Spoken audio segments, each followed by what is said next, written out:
to cover with three great people. So I'm just going to give very, very brief introduction of Richard, Media Person of the Year this year, which was a wonderful designation. It was a small trophy. It was just in Cannes.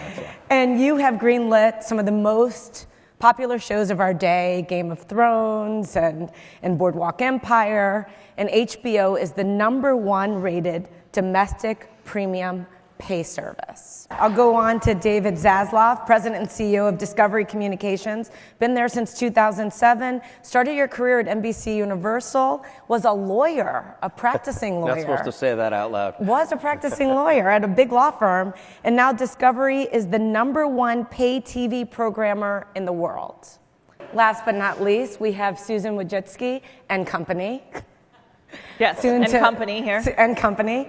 And Plus Susan, one. we could just call her 16. That's what we should call her. Number 16. She was the 16th employee at Google. Long career. You've done everything there, from work on the search engine in the very beginning to set up and create the amazing ad business that Google has to now running YouTube. And many people don't know you were the one who went to the board and argued for the purchase of YouTube and to shut down the video service that you had. Yeah, I was a big advocate of buying YouTube, so it's great that now I get to be running it. Many are saying this is the golden age of television. It used to be that a big name actor thought TV was slumming it. Now you see big names like Halle Berry or Viola Davis or Matt McConaughey that are embracing television. What changed? I think one of the things that happened is we give people a lot of time to tell the story. At the very beginning of Boardwalk Empire, for example, we were sitting at a press event and somebody asked Marty Scorsese, "Why are you doing this?" And he said, "Well, who would turn down the opportunity to have 10 or 12 hours to tell a story?" But that happened, that existed 30 years ago, 20 years ago. Except the independence that we give our creative talent, I think is very unique. We recognize very clearly, look, we're only as good as the people who come to work with us, and the key is making sure that we create a home for them that is as appealing and as exciting and as liberal as we possibly can. Because every day, this is the golden age, and there's more great television being done now than any time in history. I think one of the reasons we're fortunate to be doing as well as we're doing is talent knows that we are going to give them not only an environment to paint, but we're going to take very good care of them after they finish. But that's HBO, and the golden age is across all and television. I think more and more people are taking a page out of that book and doing it very well. And what do you think, David? I mean, yours is more, it's less about scripts. We're mostly non-scripted, right. But I think Richard is being humble. HBO really changed the game in many ways by taking scripted to a different level, pushing storytelling, both in terms of violence, language, really liberal, and created this patina around cable that cable was a cool place to work, and it kind of trickled down. And we've all been taking the benefit of that over the last couple of years. And the other thing that cable has that's really different is reach.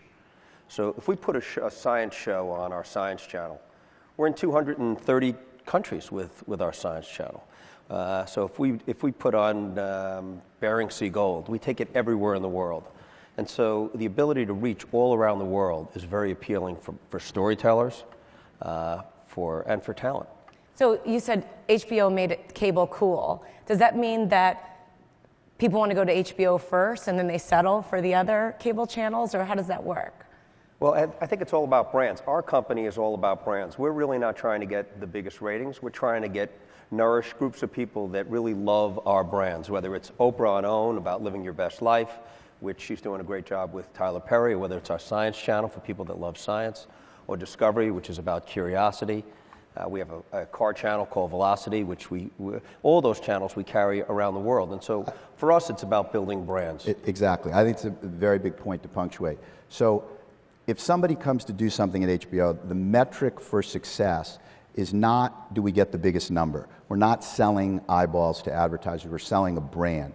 So when Shane Smith comes to HBO with Vice, the first question we're asking is not how big a number is this going to get. We're asking, is this an original voice with a point of view that's going to do something differentiated from what is on television? When we answer that question yes, which we did emphatically, he has a home at HBO. And then he goes off and does what he does. It's the same with Mike Judge, with Silicon Valley. It's the same with Judd Apatow, with Girls.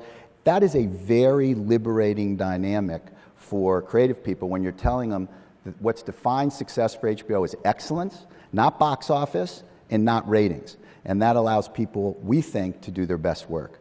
Now, you're not picking anyone. I read a statistic that said, or you said it at a conference earlier this week that we both attended, that you get 400 hours of content uploaded every minute.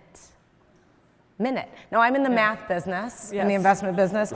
That's 576,000 hours of content a day. 576,000. And on your site, you boast 1,700 hours for HBO Go. So 2,700 hours. Okay, 2,700 hours to 500 of scripted programming. Exactly. 576,000. So you're not picking in any way.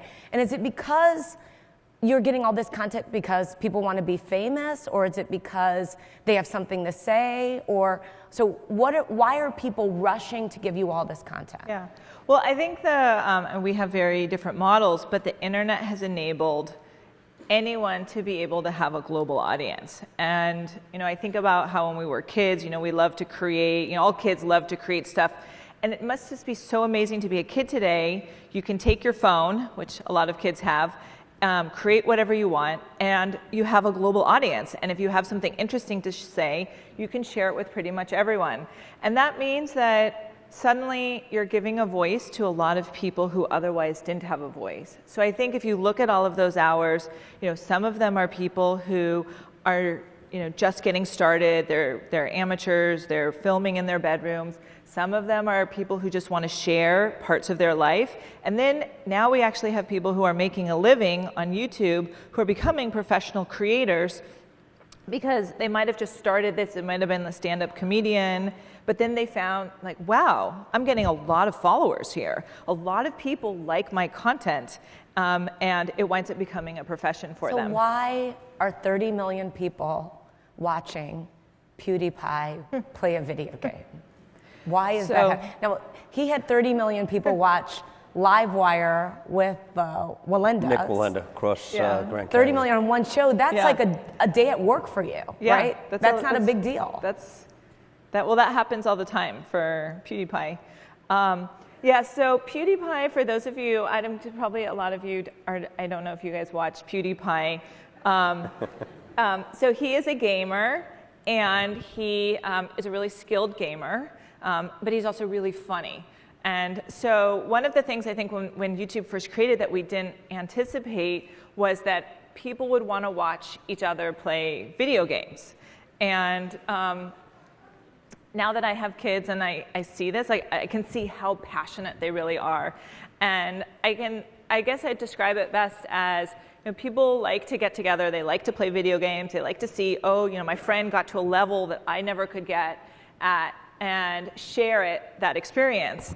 And it's in many ways it's like an e-sport. People go and they watch football, they watch baseball, they watch basketball. They're not playing it, but they like to see players do things that they couldn't do themselves. But more people are watching him than watch the World Series. Yeah, he's really entertaining. Yes, you guys should go check it out. Go check out PewDiePie. So when you wake up in the morning, this is for all of you,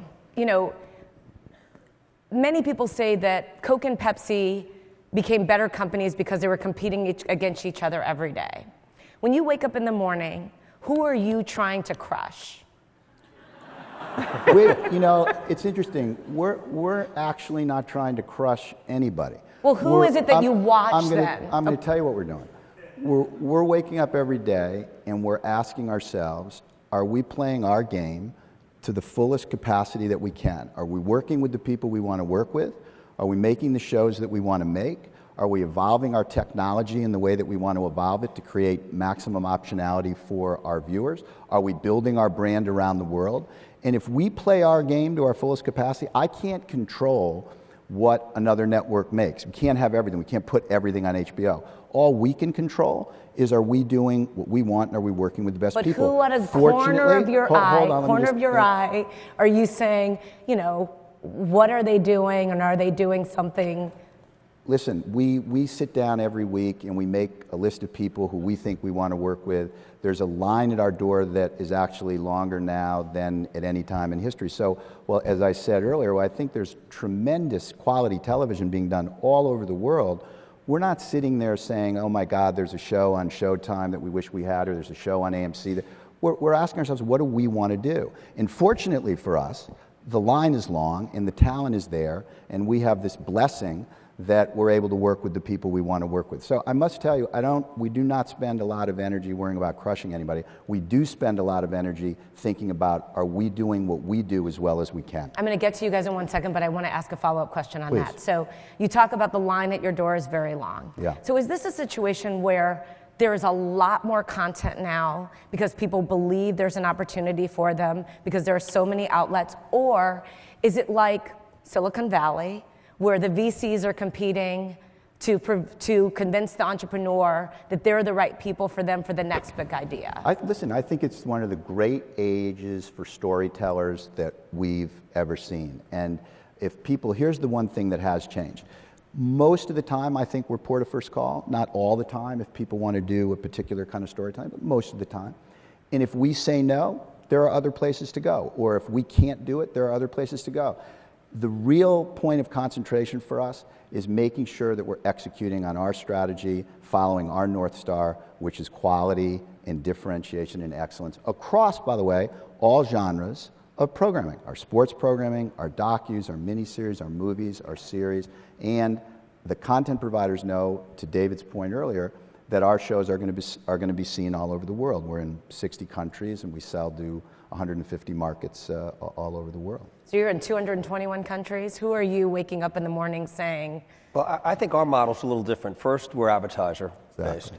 And we're competing really with everybody that's on all the cable channels to start with in the old world, because the world is changing now. But we compete with everyone, and we get a scorecard every day. We get the ratings. And So are you thinking, I'm competing with cable, or I'm competing with television, so CBS, ABC, et cetera, or I'm competing with all of the potential ways in which someone could view content? Well, of course, it's the last, but on a practical basis, people only watch 6 to 8 channels.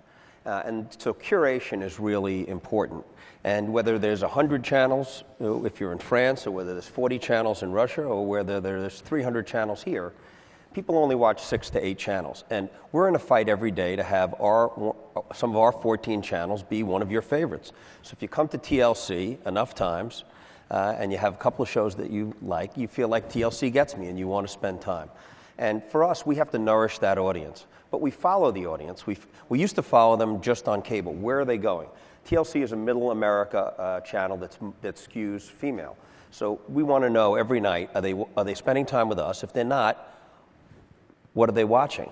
And we're trying to get a hold now of our super fans, because as the world starts to disperse, we need to know who loves Discovery, who loves Velocity, who loves Oprah Winfrey, who are the people that love these brands. And we have to find out, much more so than years ago. We need to know where they go, what their names are. We need to communicate with them, and we do that around the world. We now have, in almost every language, for every one of our channels, we're sending out little pieces of shows, and we're getting feedback, what they like, what did they like about last night. Is this a page out of the YouTube book in terms of creating a social experience with it's that? Actually, it's really the opposite of YouTube has a ton of content. No, uncurated. Yeah, that's uncurated, Right. and they do a great job. And we have 100 YouTube channels because we have to play in every space. And so for us, we want to experiment with understanding what people are doing on every platform.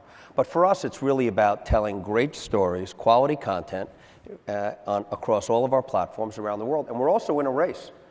As you look around the world, in almost every country, we have about 10 channels.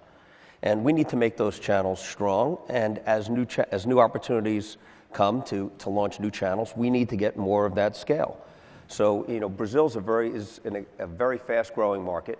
We have 5 of the top 15 channels in Brazil. But we launched in the last 5 years, we've launched another 6 channels there because it's growing. Because we have to fight for that market share, and we have to fight for it now on the phone, we have to fight for it on YouTube, we have to fight for it in streaming. And our model is building attics. So we want to build as many attics as we can across as many franchises as we can, right? So for somebody, Girls is their obsession, and that's why they subscribe to HBO. For somebody else, it's boxing. For somebody else, it's Thrones. For somebody else, it's Silicon Valley. And the key for us is making sure that we're building up attics over time across our different genres because, unlike David's business, we're not selling advertising, we're selling subscriptions. So if we didn't see our subscriptions growing, and we didn't see our revenue growing, and we didn't see our brand and our content increase in value around the world, then we would have to take a look at the model, but we're seeing the opposite. Got it.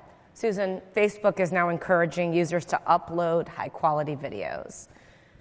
Do you wake up at night saying, what a bummer? Or do you say, they can't even catch up with me because we're so far ahead? Well, I think the goal, I mean, for any tech company, and at Google, this is really deep in our DNA and our fiber, is focusing on the innovation that is important for us to do. Because with technology, so many things are changing. Everything is changing. And there's lots and lots of opportunity for everybody to be able to continue to innovate and to continue to be able to figure out, how does the TV viewing experience change? I mean, YouTube just isn't that old. Just to put this in perspective, we acquired it in 2005. And so if you look back at that and you think like, well, how much has it changed? The fact that you can actually get so much variety and content, that we can distribute so much wonderful content by professional creators, that there's this whole generation that's been created. But I still don't know what that means in terms of Facebook. Yeah, well, I mean, I think users are uploading a lot of content on YouTube, and it's like hard for me to say. I don't know what Facebook is going to do in the future. But I think users, the way I think about it is users and creators, they will upload at YouTube as long as they can get the broadest audience, and they can reach over 1 billion people on YouTube, and they make the most money. So if you're a professional creator or you're in the business and you really want to create content, you're going to look and say, well, where can I get the most audience and how can I generate the most revenue? And that's what we're focused on. We're focused on, because it's hard to say how this landscape is going to change in the future. We're focused on just continuing to deliver great audience, great content, and to be able to pay our creators. So in reading about YouTube, which I read a lot about, and asked a lot of people, I've decided you're like minor league baseball, in that you create these farm teams, and people go and they take your best players, and they may see content that they want for Discovery, or they may end up getting a show on another network, but you're building this farm team. Does that, and now you're saying, well, I want some of this farm team to stay with me, and I'm going to pay them to build some of their content. Yeah. Is it bugging you that you're creating these stars that are ultimately going and making some other of your peers, I won't call it competition, a lot of money? Well, I think, first of all, it's great that we have all these stars. Just to put that in perspective, they just had the Variety article came out where they said half of all of the teen stars are from YouTube. And then the 40 under 40? 40 under 40. So there are many examples. And probably all of you, if you go and talk to your kids and ask them, who are your favorite stars and what are you watching? Like, they're probably all going to say some of them are on YouTube. So I think, first of all, it's a great challenge to have, that you have talent that other people want to have. And so the way that we're thinking about it is, well, how do we enable that talent to continue to grow on YouTube? Because in a lot of cases, their fan bases are on YouTube, their audience is there, and they're communicating with their audiences in a way that they can't do in other places. So they'll say things like, well, what do you think my next show should be about? And people will comment and will write about it, and then they'll select a comment, and they'll say, oh, based on Sally, who's in Ohio, we've done blah, blah, blah for our next show. And so I think it's a very different type of media. But isn't that a matter of time before the competition can do that? I mean, create an opportunity for someone to opine on content. That doesn't seem to be a big barrier to entry. Well, it is, so again, like we're focused on our innovation, but if you have millions of fans, I mean, kind of back to PewDiePie, if you have 30 million fans and they're on YouTube and they're all coming and watching you on YouTube and you're communicating with them there, you're going to want to stay there. So we're trying to do a lot more. We're working on promotion for them. We're working on how can we fund some of the shows that they might want to do afterwards. How can we help grow them, give them additional resources from a creation standpoint. So we're looking at them and saying, let's have the next set of opportunities for these creators who have made it on YouTube, who have really amazing audiences there, and let's see how far they can. Let's see what we can do. Let's see how we can make them even bigger, even better. Our experience is a little bit different, because we haven't seen. We just formed a new business with Brian Grazer and Ron Howard, and the objective there is to do great content on the phone, streaming to every device. Not, maybe we'll end up moving one of the scripted series we do or non-scripted series to TV, but the goal is to nourish those platforms, not to try and have that platform migrate great content to TV. But there you're taking a page out of the YouTube book. I mean, short-form content skewing towards younger people. And we do business with Susan. One of the real challenges, I think, that we all struggle with in this business is we have a great business model for the TV set. If we get a cable channel to work and we can nourish an audience, we make several $100 million. We make money. We're profitable with every one of our channels that has an audience everywhere in the world. These devices, the iPhone, the Samsung phone, all of the Apple devices, all those devices enable great content. But there isn't the economics to support that kind of investment. So we're spending over $2 billion a year on content. We've decided we have to invest. So we're in business with Brian. We have almost 1 billion streams that we're doing on the web. We have 100 YouTube channels. We're not making any money. We're not losing money, but we're not making money. We're doing it because we have to go where the audience is going. Eventually, and Susan and I have been talking about it, we have to figure out how to create, for all of our benefit, a business model so that Richard and I and all the great content players that are here are going to be able to go into the marketplace to you and say they want to spend a couple of $100 million on doing scripted, non-scripted, short form, for YouTube or for any device. That's going to be necessary because right now we're taking a very small piece of our investment, and we could really supercharge that device. Yeah, I would add the obvious, which is if you just take HBO Go for a moment, which is a very fast rising dimension of our suite of offerings, and you look at usage, we're up 44% in terms of usage. So people are watching Vice or Girls or Silicon Valley or Veep or even Thrones on myriad devices. Right.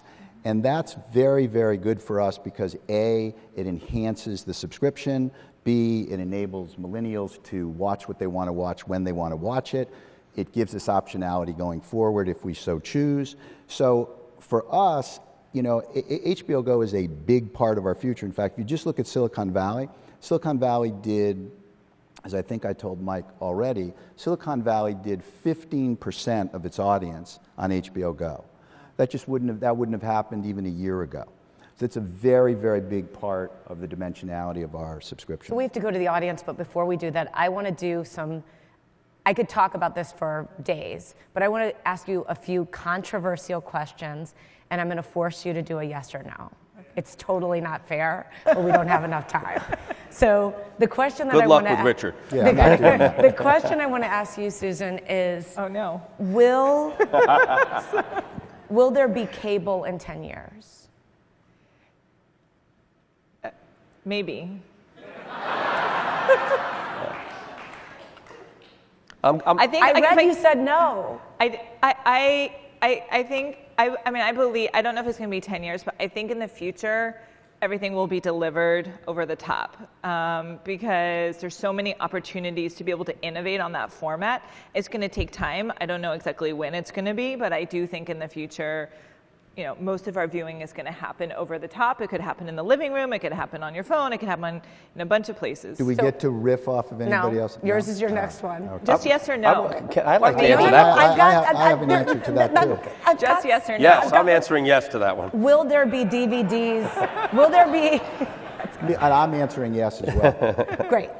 Will there be DVDs in 10 years? There will be far fewer DVDs in 10 years because most everything will be streamed over broadband. But there will still be some DVDs, absolutely. Will someone have unbundled on cable in 10 years? They're unbundling right now. Exactly. I think, right now Charlie Ergen is going over the top with a smaller offering. In Brazil, about 2 years ago, we went with a smaller offering, and it's been very successful to try and engage the C class at a lower price. And there's many versions of that, which are Internet Plus versions, where people are just taking smaller cable packages and then putting, for example, HBO and HBO Go in those packages, and those are growing among many of our distributors. If you were Is running... this a yes or no? No, I'll ask you one last one. If you were running a network network, if you're Les Moon does right now, broadcast network, what are you thinking right now as you look at the future? I think Les is doing it brilliantly because he's playing a very different game, for example, than we're playing. He's playing for a larger audience with a particular demographic focus. He's making programming for that focus. He's trying to monetize it by selling it all over the world to different streaming services. In 10 years from now, are there broadcast networks? Yes. Okay, let's go to the audience. We've got about 5 minutes, so if you could be, go for it. Hi, this question could theoretically be for everybody, but it's definitely for Richard. What happened at the end of The Sopranos when it went black? You want to know what I think happened? Sure. I'll tell you what I think happened. I think what David was saying was this. You reap what you sow. There's no free lunch. And he'll spend the rest of his life in eternal vigilance. And so that's his albatross. I don't think that he was killed. Now, I happen to have the benefit of having talked to David about this, so I think that I'm right, but that's what I think David was saying. All right, thank you very much. Thank you. Makes sense. Over here. Hey, Richard. Have another question for you, not related to The Sopranos. HBO, in many ways, is a gatekeeper for media, and I'm wondering about whether you believe that a company like HBO has a social responsibility as it relates to, for example, the perpetuation of stereotypes for, say, the black community, the gay community, or the Muslim community. I do think we have a social responsibility. It's why we're very proud of much of our documentary programming, making a movie like The Normal Heart, doing a film like we just did on Prop 8 in California. We're about to do a concert on Veterans Day to raise money and awareness for veterans coming home. I think it's a major part of the ethos of our company. My colleague Mike Lombardo and I share the same sensibility about what that means. We take it very, very seriously, and the artists that come to work with us take it seriously. In fact, I don't think I can think of any major showrunner or artist who works closely with us who wouldn't share that ethos. Susan, I just want to pick up on that. You did an open letter to girls to join the tech industry. You want to say anything about that in that same vein? Sure. No, I've been a big advocate for having a lot more girls and women in technology, and that's been because I just see how our world is changing. And if you look at the future of our workforce, so many jobs are going to involve technology, but yet then, working at a tech company, being in the tech industry, I see they're just not enough. If you look at the numbers, there's less than 20% graduating with computer science degrees and that are women. And so it's really, I worry about this from an innovation standpoint of having a diverse group, and then I worry about this also from a women's standpoint, that if they're not involved in where a lot of the growth is, that's not ideal from a social perspective either. So I've been doing whatever I can to try to say that's super creative, really fun, growing, social, and encouraging all girls and women to consider it as a career. You have the last question. Thank you. I have a question also about the social responsibility, but of YouTube.